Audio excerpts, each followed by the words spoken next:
Olá, meu nome é Denner. Eu vou fazer algumas considerações a respeito do texto 2, Administração Pública Pós-Moderna, do componente curricular Princípios Institucionais de Advocacia Pública.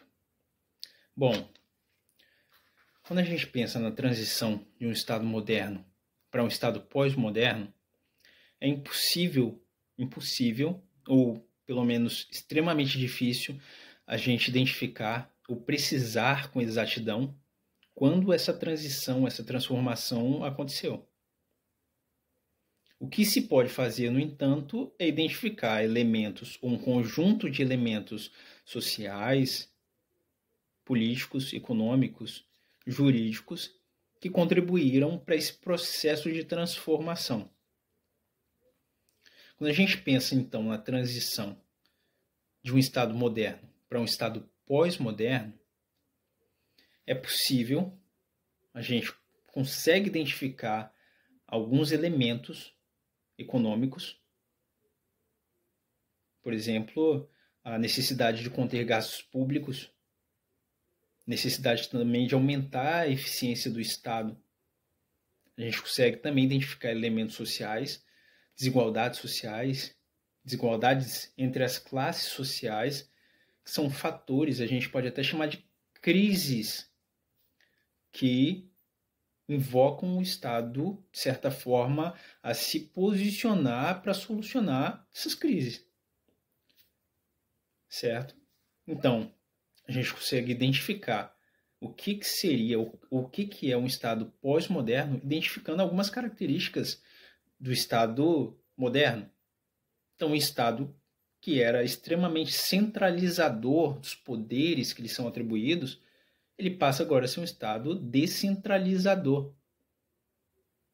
Um Estado que era extremamente burocrático, ele passa agora a ser um Estado mais eficiente, sem burocracia. Nesse ponto é importante fazer menção aqui ao Estado da Estônia, que é reconhecido mundialmente como um líder em governo digital, com quase 100% de serviços públicos disponíveis de forma online. Então o Estado busca mais eficiência, busca resultados concretos e efetivamente materializados. Um conceito que Diogo de Figueiredo traz, que a gente vai ver em seguida. Então o Estado, ele transita de um Estado que era planificador dos processos econômicos e sociais. Diogo de Figueiredo descreve essa característica de um Estado que dirige de forma rígida, rigorosa a economia, as finanças, para um Estado agora que é planejador. Agora o Estado ele fomenta, incentiva a participação do setor privado no seio da administração pública. Então, um Estado que era irresponsável, um Estado que não se submetia ou que se submetia de forma leviana a controles interno e externo, agora é um Estado que se ocupa ou que se preocupa de ter controles interno e externo. E isso não só em benefício da sociedade, que é a principal interessada nos serviços da administração pública, mas também o do próprio Estado, que agora busca evitar processos longos burocráticos sem nenhum resultado concreto, para alcançar agora resultados mais eficientes. E é nesse ponto que eu peço licença para descrever ou para citar o que seria, então, essa administração pública de resultado de Diogo de Figueiredo, fazendo menção a um jurista italiano chamado Giancarlo Sorrentino. Ele descreve que a administração pública de resultado ou por resultado, ela surge especificamente voltada à afirmação de seu inafastável dever funcional de proporcionar resultados concretos e efetivamente materializados, com uma boa e justa atribuição de bens às pessoas. Então o Estado agora ele se ocupa de resultados que possam ser efetivos, que possam ser materializados, que possam ser concretizados. Então ele se desocupa ou afasta a burocracia inerente à vinculação do Estado à lei, Não que perdeu essa característica, a gente vai ver logo à frente o novo conceito de Estado democrático de direito inerente a essa administração pública pós-moderna que une conceitos de legalidade, mas também de legitimidade. Mas o Estado agora ele não se ocupa mais de buscar processos extremamente longos sem nenhum resultado efetivamente materializado.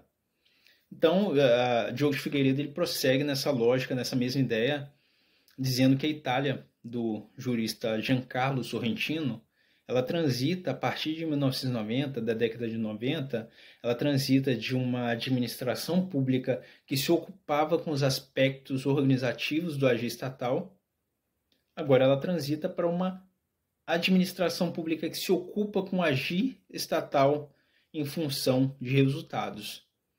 Então agora essa característica do Estado ela é mais importante.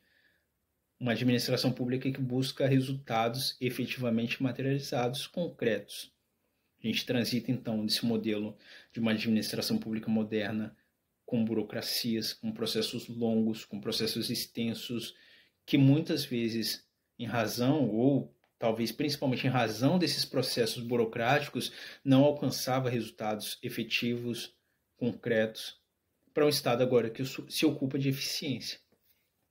E falando em eficiência, aqui é importante a gente fazer menção à lei dos processos administrativos, seja no âmbito da federal, estadual ou municipal. A gente pensa na decisão coordenada, certo? Que é uma novidade legislativa que possibilita que 2, 3 ou mais órgãos possam participar de forma coordenada para se pronunciar a respeito de determinado caso, buscando eficiência, buscando evitar processos longos que se perdurariam por muito tempo. Então ela busca mais esse resultado, algo efetivo, algo que traz também segurança jurídica, traz resultados concretos e materialmente ou efetivamente materializados. Peço licença para fazer a leitura dessa expansão do conceito de democracia, que une agora os conceitos de legitimidade. A gente tem o Estado, ou a administração pública, observando as regras, as normas do poder legislativo ou do Estado legislador, mas também agora a gente tem a legitimidade formando esse conceito de Estado democrático de direito. Ou seja, a participação popular, o Estado, a administração pública fomentando a iniciativa privada no seio da administração pública. Planejamento como elemento fundamental da administração pública. O artigo 174 da Constituição de 1988 determina que o planejamento ele é obrigatório para o setor público e indicativo para o setor privado. O planejamento racional reduz a improvisação e torna a gestão pública mais eficiente. Concluindo, peço permissão novamente para fazer a leitura. A administração pública pós-moderna exige descentralização, como já visto antes. Agora, fomenta a participação de outros setores da sociedade com foco em resultados. Transparência, ou seja, esses processos, apesar de ter fomento da iniciativa ou em razão do fomento da participação da iniciativa privada, exige-se transparência, o que a gente não tem ou não tinha na administração pública moderna, no Estado moderno, que era um Estado que não precisava pela transparência. Agora a gente tem, além de publicidade, a gente tem publicização dos atos. Não basta publicar os atos, é preciso que a sociedade entenda esses atos e os aspectos inerentes a esses atos publicados. E eficiente. Agora, como dito por Giancarlo Sorrentino, os processos são eficientes. A gente busca resultados efetivamente materializados, resultados que possam ser concretos. A participação popular e o controle social são fundamentais para um Estado legítimo. Foi o conceito que a gente viu de expansão do conceito de Estado democrático de direito. A gente tem a fusão, então, da legitimidade com a legalidade. O Brasil precisa superar seus déficits democráticos e investir em uma administração pública mais eficiente e orientada a resultados. Então, é extremamente importante essa administração pública voltada a resultados, como a gente observou lá na transição da Itália a partir de 90, de uma administração pública que se ocupava com os aspectos organizativos do agir estatal, que transitou para uma ocupação com o agir estatal em função de resultados. Então, é extremamente necessário que o Estado busque essa eficiência, certo, em todos os seus setores, para proporcionar, além de transparência, segurança jurídica para os cidadãos e resultados concretos que possam mudar ou transformar a sociedade, buscar aspectos que transformem a vida das pessoas em sociedade. Obrigado.